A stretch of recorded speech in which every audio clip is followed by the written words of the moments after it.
Mike, why don't we move to introduce your guest to us? Yes, because I'm very pleased to have her come in. And interestingly enough, the fact that we're planning this Louisiana Life March of gathering the people, I think the gathering has taken place already. This is how I've gotten to know our guest. And I'm not going to delay. Our guest is coming to us. She's here in studio today, but comes from Lafayette, Louisiana. Yes. Her name is Michelle Durand, and she is the founder of Tears to Treasures Ministries, and that's what we're going to be talking about today. Good morning, Michelle. Good morning, Deacon Mike. Thank you for coming in. Appreciate it. Michelle, let's start a little bit. Tell us a little bit about how Tears to Treasures has come about, because you have a very powerful story to tell. Why don't you tell us a little bit about your background? Yes, as I was listening to your conversation, and I want to say that, yes, we have come a long way in our efforts to have abortion not legal. We can't forget about those who have already been wounded out there on the battlefield. It is a war, but millions of women have already been wounded, thousands in Louisiana. Okay. And so those people are out there, and they feel the guilt, the shame, the condemnation of the choice that they made.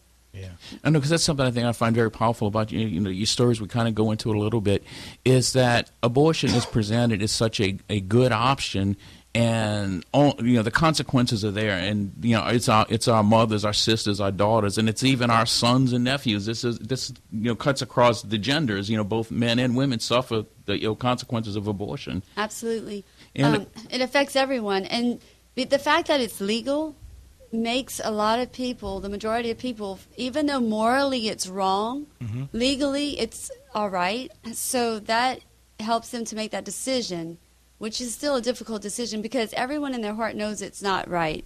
Yeah. Now, Michelle, I got to let folks know you're speaking from your own personal background, and that's powerful. Yeah. I was 14 when I found out I was pregnant, and I was in church. I was raised in church. I knew it was wrong. There was no doubt in my mind that it was wrong according to God's law, but because the law in Louisiana stated that it was okay, you could do it, that I trusted authority, and I trusted that this was something that would be safe, and I went under that assumption. And also in complete denial of it being a baby. To me, it was just a blob of tissue, because that's what you'll hear. Right.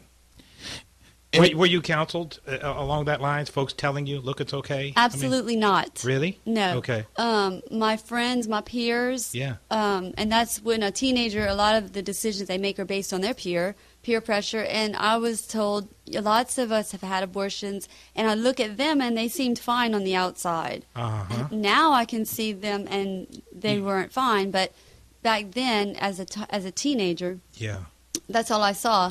And then when I went to the abortion facility here in Baton Rouge, they counseled me, and the counsel session was like this. So you're here to have an abortion, yes, and I was very scared. I didn't want to be talking to this lady. I was 14 years old, and her counseling to me was, well, you're doing the right decision, honey, don't worry. You're going to be able to fit in your jeans and wear your swimsuit. That's the counseling that I got. Oh, my goodness. Okay. And it's and they basically leave it at that. They basically just kind of fit in your clothes. Yeah. She affirmed me that I was making a very good decision. My goodness. Wow, that's... And as a 14-year-old, we had this conversation the other day, any young teen is really not capable of making that type of a decision. And when we get back, we want to talk about what happened after that, the healing that went on, the process that went on. Stay with us. This is Wake Up Baton Rouge on Catholic Community Radio. We'll be right back after the break with Deacon Mike Geppetta and his guest, Michelle Durand, founder of Tears to Treasures.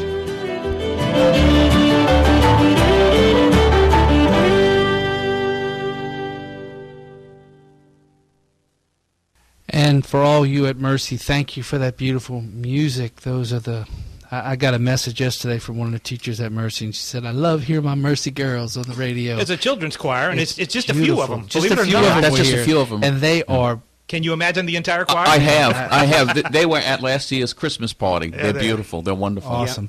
We are joined today, Deacon Mike Chiappetta is in the studio with a special guest, Michelle Durand, who is the founder of Tears to Treasure. I want to give out the information real quick because we'll give it out several times. 337-322-2060, 337-322-2060, www.tears2treasures.com. And we'll give that out several times, and as we get talking, people will know that they want to call or get in touch with her when they hear what's going on. So with that, Mike, why don't you go ahead? We're going to... Sure. Yeah, Michelle, you know what, right before the break, we were starting to talk about, the real confusion and the anxiety that goes on in a young woman's mind. I'd like to ask you to maybe talk to us about that a little bit. What goes on in a young teen's mind when she is faced with an unplanned pregnancy? With an unplanned pregnancy, it's basically an emotional crisis. You're filled with fear, overwhelmed, pressure to make a decision. It's a very scary time in a young woman and older women's life. Right, yeah, regardless of their age. Yeah, and did you would you like to share an email? You told us that you had an email that kind of describes that, like what a young woman, I guess, wants or what she's thinking about. Did you have that? Yeah, this was actually from a young woman who was already, through her crisis, made a decision to have an abortion. And she was on the internet, I guess, searching, and she said, I recently came across your Facebook page and decided to message you. I went through an abortion and am still having a hard time dealing with it. It would be great if someone who's been through it could help. I responded back to her offering, to help and try to locate, find out the city she's in to put her in connection with people who do what I do. And her response was, I sort of need help with how I'm going to be able to let go of her. It's been really hard for me, and knowing that the 1-year anniversary is coming up in a couple of months doesn't make me feel any better about it. Added to the fact that I'm still just a kid myself. So I have to see her dad, the guy that walked out on us every day at school. No one seems to know what I could do to help heal right now. Thanks. That is what I receive very often. Yeah. And I guess you could say this was really your experience, and then it took several years to realize that there is hope, though, that there can be a forgiveness, but it is a healing process and a long process. What I was going to say was, there are a lot of women out there. I know several that have had several abortions because they get into this mindset that it's, like you said, it's just tissue. It's it's fit in your genes, whatever the rationale is. And so what happens is, because of that, it makes sex outside of marriage easier to have, because now there's no consequences. And so what happens is, now we have people with several that are dealing with that. Yeah. And that has just got to be so painful for those ladies. I met a lady that had 7 abortions, and she was really having a difficult time. She was in and out of the hospital. She was addicted to drugs.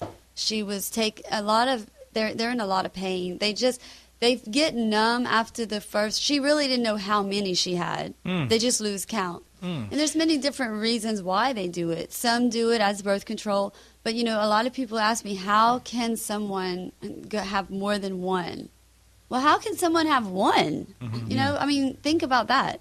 How can someone have one? To me, 1 or 10, the pain is the same. I believe that they just become callous to what they're doing.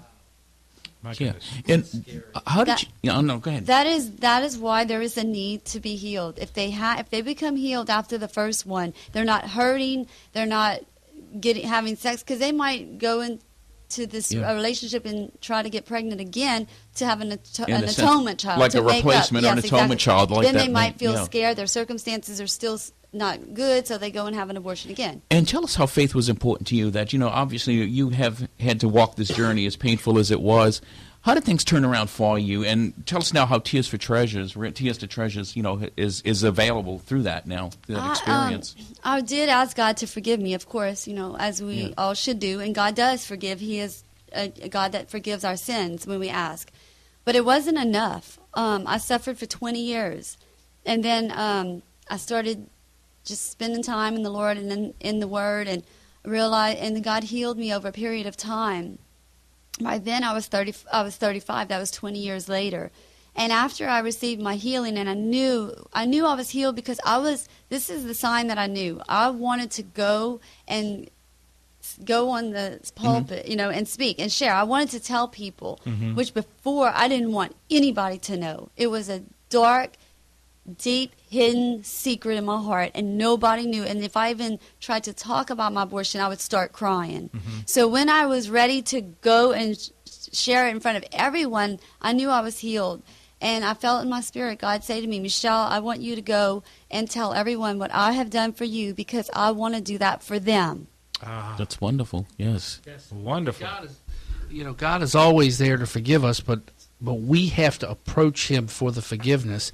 And what you do is you provide a way to ease people back toward that. So if ladies are first of all, if you're having to make this decision and you need somebody to talk to, you need some counseling, you can call Michelle at 337-322-2060, or you can contact her through her website, www.tears2treasures.com, and the email is tears2treasures@gmail.com, and you'll talk to them. Can you give the number one more time, a little slower? 337-322-2060. Okay. And the website is tears2treasures.com, and they can call you or email you, right, Michelle? And you'll kind of ease them back toward where they need to get some comfort.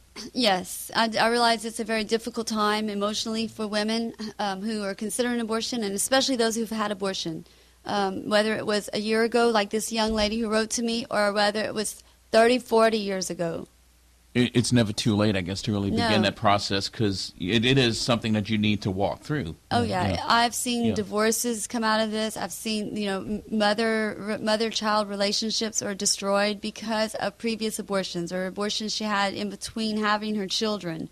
The effects are just amazing. The damages you're talking about, Michelle, was it obvious to you, though that 20 years that was going on, what the root was? Absolutely not. I had no idea why I felt the way that I felt, and why I was doing the things I did, why I made the decisions that I made. I was so angry, depressed. I had a lot of just relationship problems with trust. And so after God healed me and asked me to go and help spread the word, which is what I'm doing now, my heart breaks for those women who are in church. Many, many, many women in church have had abortions. Many people in church know someone or had a relative. It might be a dad who brought his daughter because he didn't know what it was going to do. Grandparents are affected because their grandchild is taken away from them. They don't have the chance to enjoy their grandchild. So these people are in pain. A lot of times you're seeing them, and you see these people in pain, and you know that they don't even know it.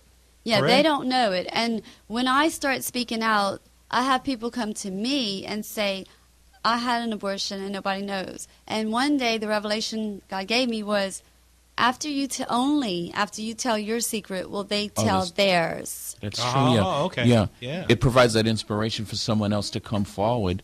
And I'm so impressed and amazed, people like yourself that can actually come and tell the story, because it's painful. I know it is. Yeah. You know, we have a lot of resources available. We make them through the radio station, and we want to continue to make these resources available. And Michelle, we're going to continue to give the number out to people. It's 337-322-2060, tears2treasures.com. And if anybody's out there struggling, more importantly, if you know somebody that's struggling, they may not even know why they're struggling, that you can get them in touch with Michelle and she can help. We're going to take a short break, but we're going to come back because we want to break this whole issue open and continue to explore how we can help women heal, and men too, because of the ravages of abortion in their lives. Stay with us. This is Wake Up Baton Rouge on Catholic Community Radio.